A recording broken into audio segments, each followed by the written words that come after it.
जय श्री राम दोस्तों। मैं आप सभी दोस्तों को आज इस वीडियो के माध्यम से बताना चाहता हूँ कि आजकल हम लोग लोन लेते हैं बैंकों से, और बहुत सारे भाई लोन लेने के बाद डिफ़ॉल्ट हो जाते हैं। वो कैसे हो जाते हैं डिफ़ॉल्ट? वो उनकी मिस्टेक होती है। मिस्टेक क्या होती है कि मान लो हम लोन ले रहे हैं, 3 लाख 4 लाख का लोन लिया हमने, मान लो 4 लाख का लोन लिया सपोज़। तो हम वो 4 ही लाख किसी धंधे में, मान लो किसी बिजनेस में लगा दिए, गाय भैंस ले आए, बकरी ले आए, या जो भी किराना की दुकान खोली है, कल की दुकान डाली है, जो भी डाली है उसमें अपन 4 लाख इन्वेस्ट कर रहे हैं।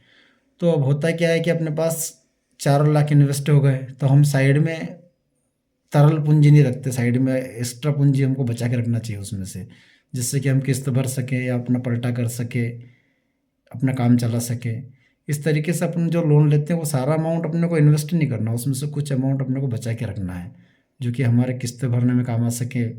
और फिर नया इनकम आएगी, फिर वो भी किस्त में काम आता रहेगा। इस तरीके से अपना रोटेशन चलता रहेगा। पर हम करते क्या है, मान लो हमने 4 लाख का लोन लिया, हमको भैंस लानी है, मान लो सपोज़ मैं किसान हूँ, मेरे ऊपर बता देता हूँ। मैंने 4 लाख का लोन किया, मेरे को भैंस लानी है। अब 4 लाख की मैं 4 लाख की भैंस लेके आ गया। तो अब जब तक दूध दे रही है ठीक है, अपन कर रहे हैं, दूध दे रही है, किस्त भर रही है, फिर वो दूध देना बंद हो जाएगी, फिर किस्त की समस्या आएगी। तो हमको उस स्थिति में करना क्या है कि हमको हमारे जो 4 लाख है उसमें से 50,000 ऐसा कुछ बचा के रखना है, ताकि हम एक आध भैंस अपनी कूद जाए, मान लो दूध देना बंद हो जाए, तो अपन एक आध कम पैसे में उस भैंस को बेच देंगे। 40-50 हज़ार रुपये हमारे पास एक्स्ट्रा पड़े हुए हैं, वो मिला के एक आध भैंस और फिर लेके आ जाओ, तो अपना रोटेशन चलता रहे। इस तरीके से हमको टाइम पर किस्तें पे करने में समस्या नहीं रहेगी। और होता क्या है कि हम किसान भाई लोग, जो भी लोग हैं कृषि से जुड़े हुए लोग हैं, बाकी व्यापारी वर्ग के लोग हैं, जो भी हम बैंकों से लोन लेते हैं, तो हम कुछ हमारे निजी कारण होते हैं, उसके कारण हम उस बैंक के पैसे को टाइम पे नहीं कर पाते हैं, क्योंकि हम ध्यान नहीं देते उस बैंक के पैसे को। हम सोचते हैं चलो ठीक है दे देंगे, उसको हमें चिंता रख के देना पड़ेगा। अगर हम बैंक का पैसा चिंता रख के पे करेंगे, तो हमें जो हमारे जो भी काम है उनको करने में समस्या नहीं आएगी, क्योंकि बैंक हमको हमेशा पैसा देने के लिए तैयार है। शर्त यह है कि हम उन्हें टाइम पे पैसा दें। जैसे कि मान लो हम किसी से लेन देन करते हैं, और वो व्यक्ति हमको अगर टाइम से पैसा चुका रहा है, तो हम भी स्वाभाविक है चाहेंगे कि अगली बार इसको हम बढ़ा के भी दे सकते हैं। मान लो हमने किसी को ब्याज से 1 लाख रुपए दिया है, अगर उसने हमको टाइम पे दिया, तो हम अगर अगली बार वो 2 लाख भी मांगेगा, 1.5 लाख भी मांगेगा, तो हम उसको देंगे। क्यों? क्योंकि उसने हमें समय पर पैसा, मूल प्लस ब्याज भी दिया है। और अगर कोई व्यक्ति अगर हमको समय पर पैसा नहीं देता है वापस, तो मान लो किसी को हमने 50,000 रुपया ब्याज से दिया है, अगर उसने समय पर नहीं किया वापस, और किया है तो आराम से किया है, तो फिर हम उससे एक बार तो पैसा ले लेंगे, उसे हम डबल से पैसा नहीं देते हैं। तो यही रूल सेम बैंकों का भी होता है। वो भी उन्हीं लोगों को पैसा देते हैं जो टाइम पर उनको पैसा दें। ये है बैंकों का सीधा सा रूल। तो इस रूल के लिए हमको अगर बैंकों से पैसा लेना है, बड़े से बड़ा काम करना है, तो वो कैसे हो पाएगा? वो ऐसे ही होगा कि हमको कुछ पूंजी बैंकों की किस्तों के लिए, या बैंकों का जो भी हम पलटा करते हैं उसके लिए हमें बचा के रखना पड़ेगा। बैंकें हमें बहुत पैसा देने के लिए तैयार है, शर्त यह है कि हम उसे समय पर वापस करें। एक बात तो ये हो गई। अब मैं इसी से जुड़ी हुई बात, किसानों से जुड़ी हुई बात, किसान क्रेडिट कार्ड पे बताना चाहता हूँ। हम सब किसानों को क्रेडिट कार्ड मिलता है केसीसी। तो हम करते क्या है, मान लो 4 लाख 5 लाख जो भी हमको मिलता है, 7 लाख 10 लाख 15 लाख जो भी, वो तो जितनी अपनी कैपेसिटी होती है, जितनी अपनी ज़मीन होती है, उस ज़मीन के अनुसार अपने को पैसा मिलता है। तो हमें उस पैसे को, हमारे जो भी धंधा पानी कर रहे हैं, जो भी हम काम कर रहे हैं, गाय भैंस जो भी हमारे, जो भी सिस्टम हम खेती बाड़ी का बढ़ा रहे हैं, अ, वो है ही। प्लस हमें, जैसे कि मैंने बताया था आपको, कुछ पैसा बचा के रखना है। तो बैंक के पलटे के लिए हमें किसान लोगों को 6 महीने में पलटा करना होता है, 12 महीने में पलटा करना होता है। तो जो हम 6 महीने का पलटा करना रहता है, उसके लिए हमें पैसा बचा के रखना होगा, तभी हमारा काम व्यवस्थित चल पाएगा। तो हम अगर, जब हम टाइम टू टाइम हर 6 महीना पलटा करते रहेंगे, तो पलटा करने से होगा ये कि हमें, हमारा जो है खाता वो मेंटेन रहेगा।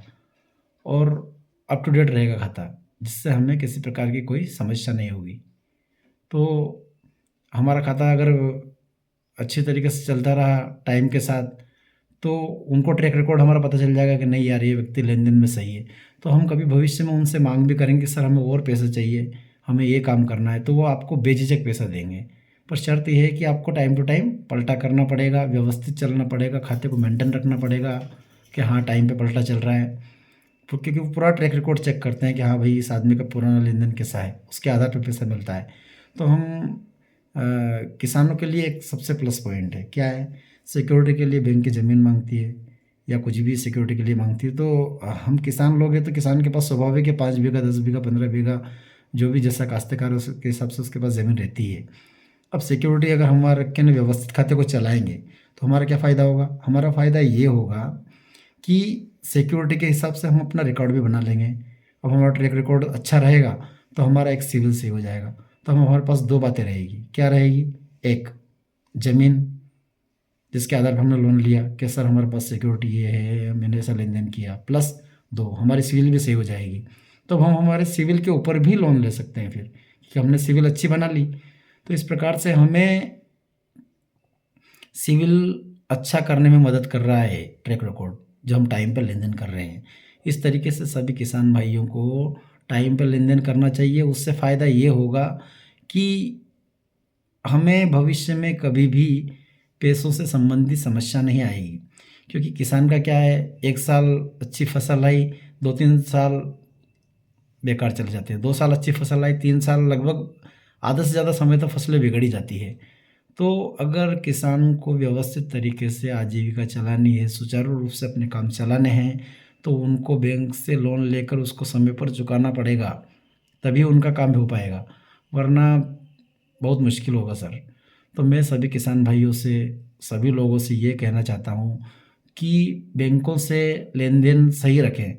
और जब आपकी अगर एक बार लेन-देन सही रखने की आदत पड़ जाएगी, तो होगा ये कि फिर आप हर व्यक्ति का पैसा टाइम पे देने लग जाएँगे, और टाइम पे देने लग जाएँगे तो फिर आपका काम करने का और मन करेगा, और आप अच्छा से अच्छा काम कर पाएँगे और टाइम से सभी का पैसा चुका पाएँगे, और व्यवस्थित काम चलता रहेगा, तो कोई समस्या नहीं आएगी। इस प्रकार से मैं सभी लोगों से ये पर्सनली अनुरोध करना चाहता हूँ। हम बहुत बार बैंक में जाते हैं, हम सर इस गाँव के हैं, हम उस गाँव के हैं, हम वहाँ के, ऐसे हम सुनता हूँ, मैं बैंक में जाता हूँ तो बहुत सारे गाँव तो ऐसे हैं जहाँ गाँव का नाम सुन के ही वो मना कर दे कि नहीं यार हम उस गाँव का लोन नहीं करेंगे यार, ये वो हमारे लिस्ट में ब्लैक लिस्टेड गाँव है, पैसा लेने के बाद उस गाँव ने पैसा दिया ही नहीं हमको। तो ऐसे अपने को अपना गाँव ब्लैक लिस्ट नहीं करवाना है। कोई बोल दे कि ये गाँव, हम इस गाँव के सर, अरे फटाक से आँख मीच के बंद करके वो लोन कर दे हमारा। क्यों? क्योंकि उन्हें पता है कि यार उस गाँव के तो सारे व्यक्ति अच्छे हैं और टाइम पे लेन-देन करते हैं। तो हम लोगों को टाइम पे लेन-देन करेंगे, देखो हम अपनी आदत को जैसा बनाएँगे ऐसी आदत बनेगी। अगर हम टाइम पर पैसा पे करने की आदत बनाएँगे तो टाइम पर पैसा पे करने की आदत बनेगी। तो अब टाइम पे पैसा पे करना है और आदत को अच्छा बनाना है। आदत को बिगाड़ना, बनाना हमारे ऊपर डिपेंड करता है। तो हमारी चॉइस है, तो हम क्यों बिगाड़ें हमारी आदत? अगर हमारी आदत अच्छी रहेगी तो फ़ायदा ही है ना। मान लो कल को हमें ज़रूरत पड़ गई 10 लाख, 15 लाख, 20 लाख, हमारा रिकॉर्ड अच्छा है, लेन-देन अच्छी चल रही है, तो हमें 17 ऑप्शन है सर पैसे लेने के, तो बैंक देने को तैयार है आपको, बैठिए हो तैयार। पर आप रिकॉर्ड तो सही रखो, अपना ट्रैक रिकॉर्ड तो सुधारो। तो ये इस प्रकार से हमें ऐसा रिकॉर्ड बनाना है कि बिल्कुल पैसा माँगा और झट से मिल जाए। तो मैं सभी लोगों से कहना चाहूँगा, एक बार और मेरा आप सभी लोगों से विनम्र निवेदन है कि रिकॉर्ड सही रखिए, बैंक के बहुत पैसा देने को तैयार है, जिससे कि आपका बिजनेस शानदार तरीके से चलेगा, फलेगा, फूलेगा। जय हिंद, जय भारत।